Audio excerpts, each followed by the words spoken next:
You will hear a number of different recordings, and you will have to answer questions on what you hear. There will be time for you to read the instructions and questions, and you will have a chance to check your work. All the recordings will be played once only. The test is in 4 sections. At the end of the test, you will be given 10 minutes to transfer your answers to an answer sheet. Now turn to Section 1.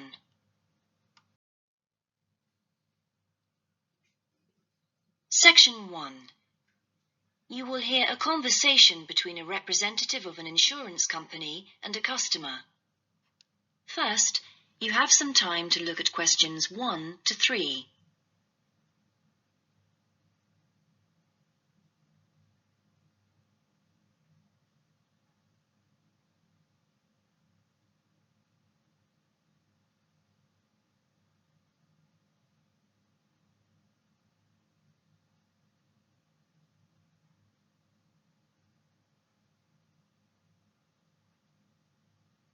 You will see that there is an example that has been done for you. On this occasion only, the conversation relating to this will be played first. Good morning, Total Insurance. Judy speaking. How may I help you? I recently shipped my belongings from overseas back here to Australia, and I took out insurance with your company. Some items were damaged during the move, so I need to make a claim. What do I have to do? Okay, well, first I need to get a few details about this. Can you give me your name, please? Yes, it's Michael Alexander. The man's name is Michael Alexander, so Michael Alexander has been written in the space. Now we shall begin. You should answer the questions as you listen, because you will not hear the recording a second time. Listen carefully and answer questions 1 to 3. Good morning, Total Insurance. Judy speaking. How may I help you? I recently shipped my belongings from overseas back here to Australia, and I took out insurance with your company.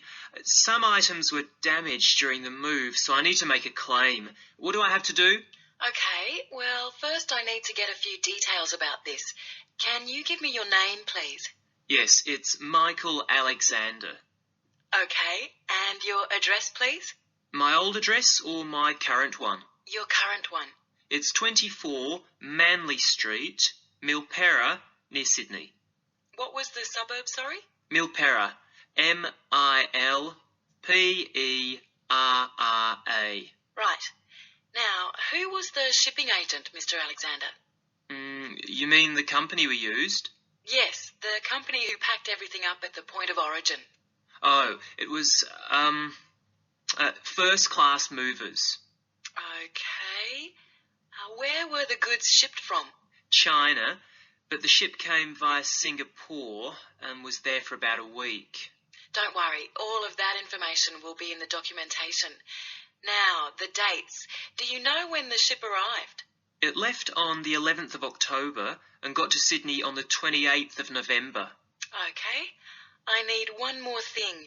There's a reference number. It should be in the top right-hand corner of the pink form they gave you. Let me have a look. I have so many papers. Yes, here it is. It's 601 ACK. Thanks. Before you hear the rest of the conversation, you have some time to look at questions 4 to 10.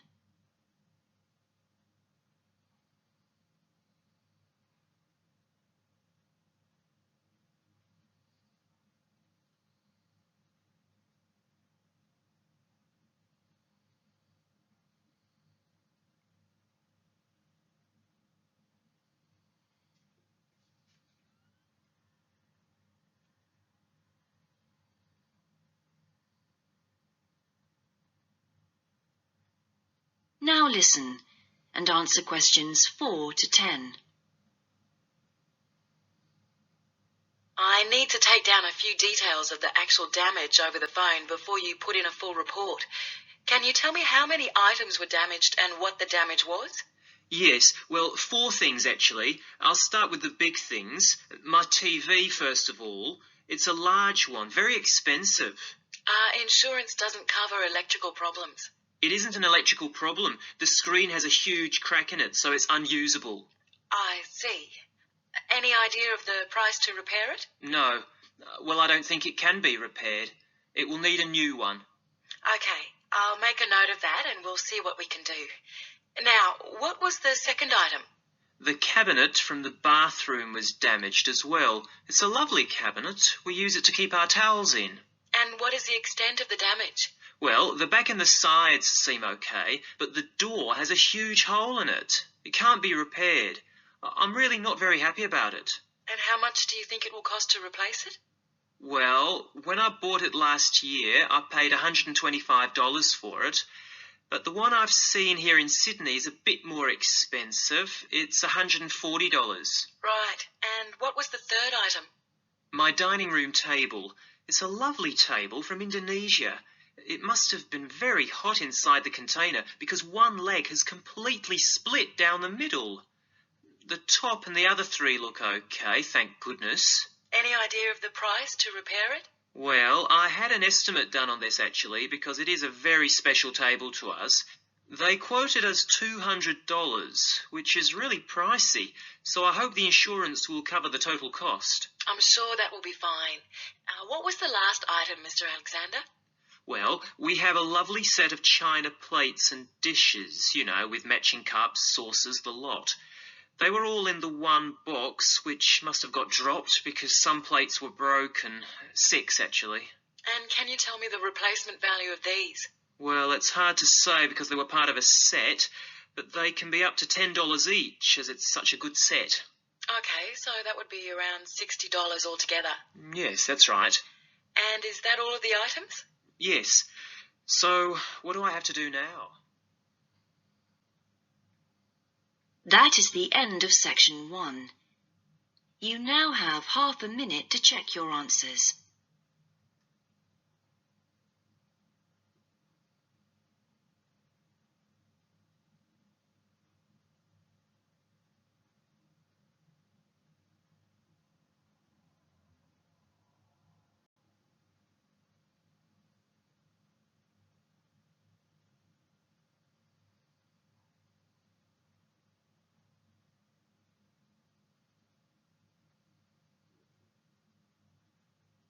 Now turn to section 2.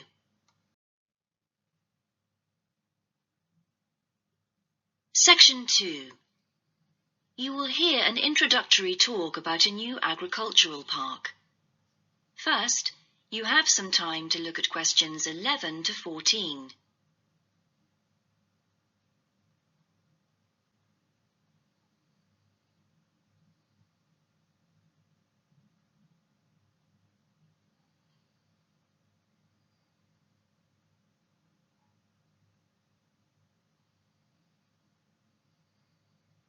Now listen carefully and answer questions 11 to 14. Welcome to Greenvale Agricultural Park. As you know, we've only been open a week, so you're amongst our first visitors. We have lots of fascinating indoor and outdoor exhibits on our huge complex, spreading hundreds of hectares. Our remit is to give educational opportunities to the wider public, as well as to offer research sites for a wide variety of agriculturists and other scientists. Let's start by seeing what there is to do. As you can see here on our giant wall plan, we are now situated in the reception block here. As you walk out of the main door into the park, there's a path you can follow. If you follow this route, you'll immediately come into the rare breeds section, where we keep a wide variety of animals, which I shall be telling you a little more about later. Next to this, moving east, is the large grazing area for the rare breeds.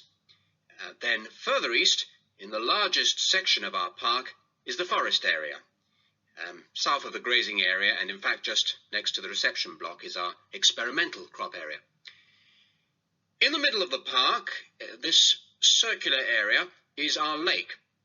These two small rectangular shapes here are the fish farms where we rear fish for sale. To the east of those is the marsh area, which attracts a great many migrant birds. In the southeastern corner, beyond the marsh, is our market garden area, growing vegetables and flowers. Before you hear the rest of the talk, you have some time to look at questions 15 to 20.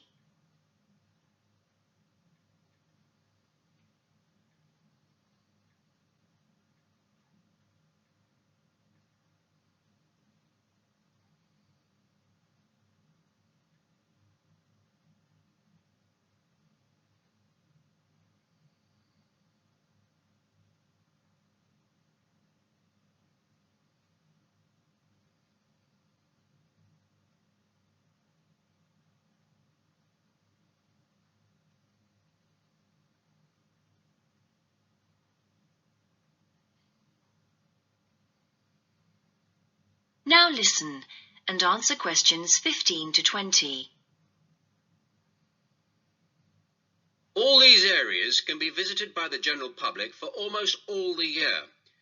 Although, please take note of the large signs at the entrance to each area, which tell you when certain areas are being used for particular controlled experiments and are therefore temporarily out of bounds to the public. You can see for yourself what a huge area the park covers, and a key question is always, how can we move around? Well, you have a choice of means, all environmentally friendly. Cars are banned in the park. We have bicycles, which you can hire behind the reception block here. The healthy ones of you can go on foot.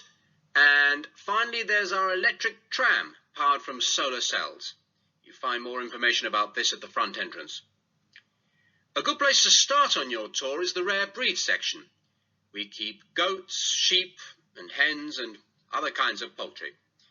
We're also thinking of bringing in cows and horses, but we do not as yet have facilities for these bigger animals. The animals are fed in public twice a day and a short lecture given on their feeding habits and nutritional needs. These are very popular with the public, but of course we mustn't lose sight of the main purpose of having this section, not as such to preserve rare animals, but to maintain the diversity of breeds, to broaden the gene pool for agricultural development. Greenvale changes with the seasons, with different events happening at different times of the year. May will be perhaps our most spectacular month, with the arrival of the Canada geese, and when our fruit trees will be in full blossom. But there are interesting events on all year round. For example, John Havers, our expert fly fisherman, is currently giving displays on the lake. Each of the sections has its own seasonal calendar, and please consult the summary board at the main entrance. And the final section, as we return to the reception blocks, is the orchard. Do take time to browse round our shop. There's a wide selection of books on wildlife, some of them written by local authors, and the history of farming, including organic farming, something which the park will be diversifying into in the coming months. That is the end of section 2. You now have half a minute to check your answers.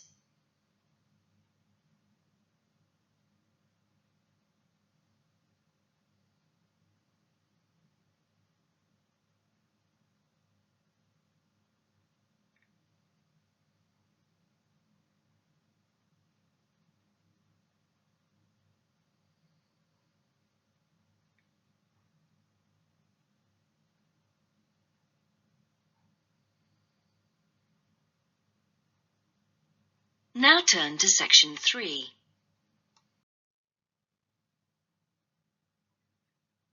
Section 3.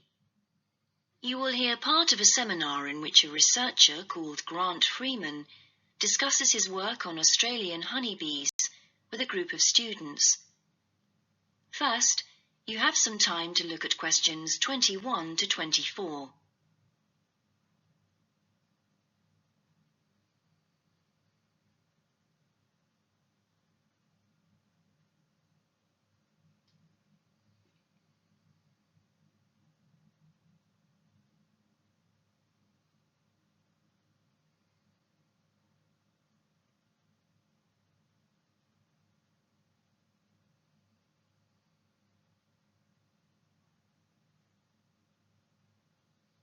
Now listen carefully and answer questions 21 to 24. Good morning, everyone. In today's seminar, Grant Freeman, a biologist who specialises in identifying insects and who works for the Australian Quarantine Service, has come to talk to us about his current research work. Right, well, over to you, Grant. Good morning, everyone. I'm sure that you know that the Quarantine Service regulates all food brought into Australia. Well, obviously they want to protect Australia from diseases that might come in with imported goods, but they also want to prevent insect pests from being introduced into the country, and that's where I have a part to play. Anyway, my current research involves trying to find a particular type of bee, the Asian honeybee, and finding out whether there are any of them around in various states of Australia. We discovered a few of them in Queensland once and eradicated them. Now we're pretty keen to make sure that there aren't any more getting in, particularly to New South Wales and other states. What's wrong with Asian honeybees? Are they so different from Australian bees? Well, in fact, they look almost the same, but they are infested with mites, microscopic creatures which live on them, and which can seriously damage our own homegrown bees, or could even wipe them out. Well, what would happen if Australian bees died out? Well, the honey from Australian bees is of excellent quality, much better than the stuff the Asian bees produce. In fact, Australia exports native queen bees to a large number of countries because of this. When the European honeybee was first discovered out in the bush, we found they made really unpleasant honey, and they were also too big to pollinate many of our native flowers here in Australia. That must have had a devastating effect on the natural flora. Did you lose any species? No, we managed to get them under control before that happened. But if Asian bees got in, there could be other consequences. We could lose a lot of money because, you might not be aware, but it's estimated that native bees' pollination of flower and vegetable crops is worth $1.2 billion a year. So in a way, they're the farmer's friend. Oh, and another thing is, if you're stung by an Asian honeybee, it can produce an allergic reaction in some people, so they're much more dangerous than native bees. Before you hear the rest of the seminar, you have some time to look at questions 25 to 30.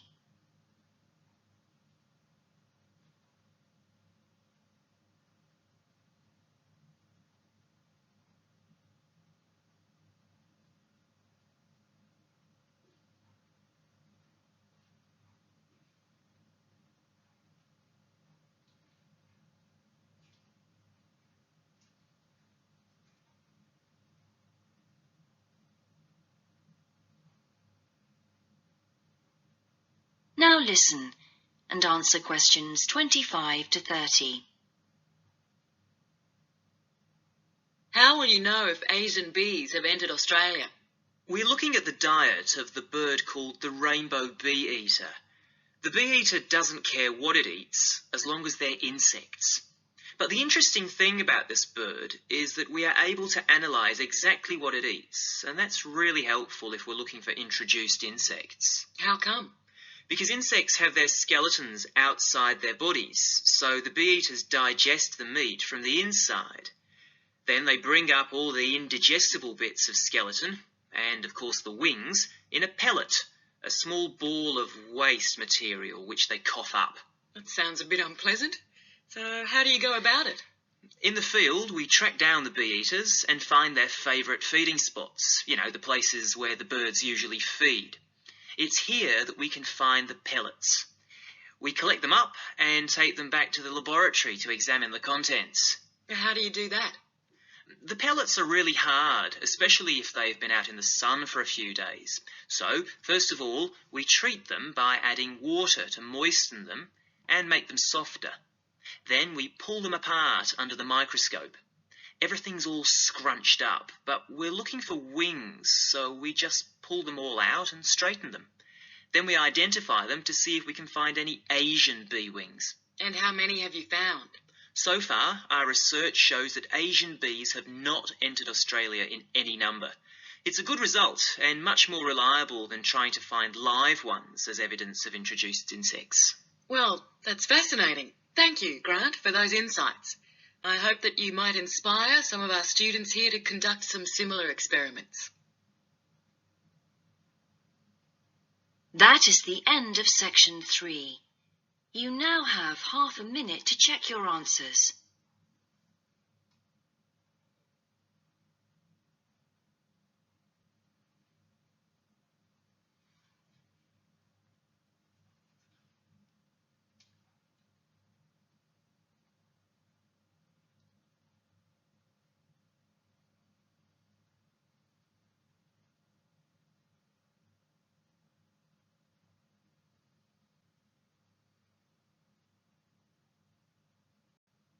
Now turn to section 4.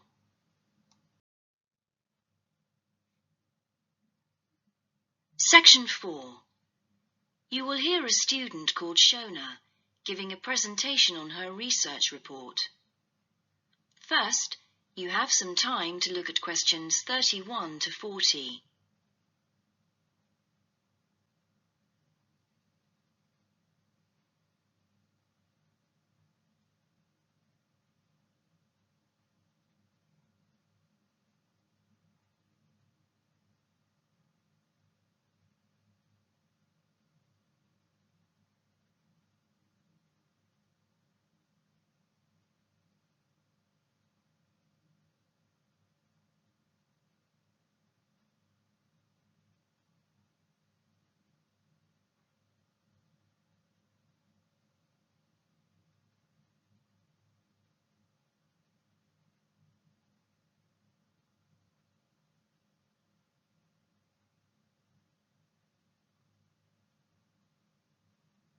Now listen carefully and answer questions 31 to 40. I've been doing some research into what people in Britain think of doctors, the ones who work in general practice, the first call for medical care, and comparing this with the situation in a couple of other countries. I want to talk about the rationale behind what I decided to do. Now, I had to set up my program of research in 3 different countries, so I approached postgraduates in my field in overseas departments, contacting them by email to organize things for me at their end.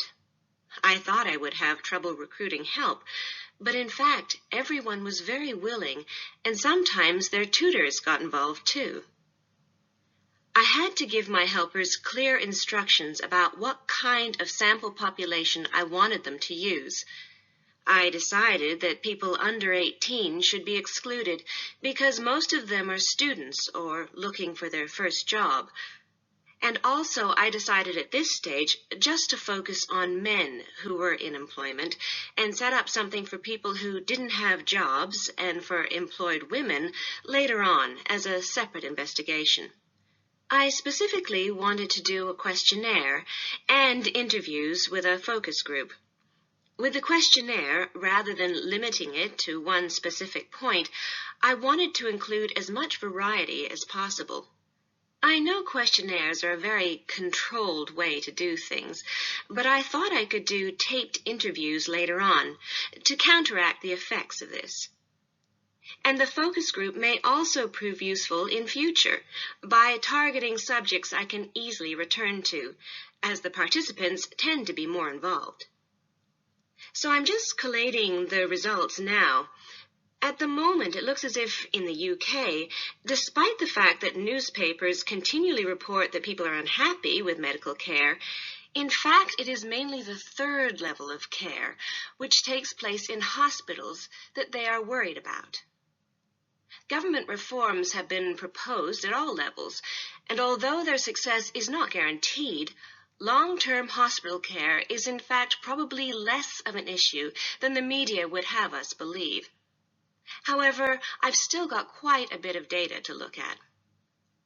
Certainly, I will need to do more far-reaching research than I had anticipated in order to establish if people want extra medical staff invested in the community, or if they want care to revert to fewer but larger key medical units. The solution may well be something that can be easily implemented by those responsible in local government, with central government support, of course. This first stage has proved very valuable, though.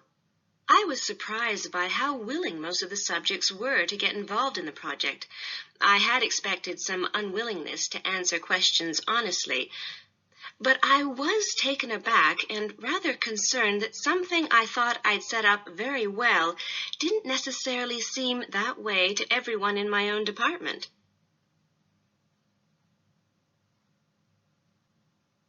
I thought you might also be interested in some of the problems I encountered in collecting my data. There were odd cases that threw me. One of the subjects who I had approached while he was out shopping in town decided to pull out when it came to the second round. It was a shame, as it was someone who I would like to have interviewed more closely. And one of the first-year students I interviewed wanted reassurance that no names would be traceable from the answers. I was so surprised, because they think nothing of telling you about themselves and their opinions in seminar groups. Then one of the people that I worked with got a bit funny. The questions were quite personal, and one minute he said he'd do it, then the next day he wouldn't, and in the end he did do it. It's hard not to get angry in that situation, but I tried to keep focused on the overall picture in order to stay calm. The most bizarre case was a telephone interview I did with a teacher at a university in France. He answered all my questions in great detail, but then when I asked how much access he had to dangerous substances, he wouldn't tell me exactly what his work involved. It was a real eye-opener. That is the end of section 4. You now have half a minute to check your answers.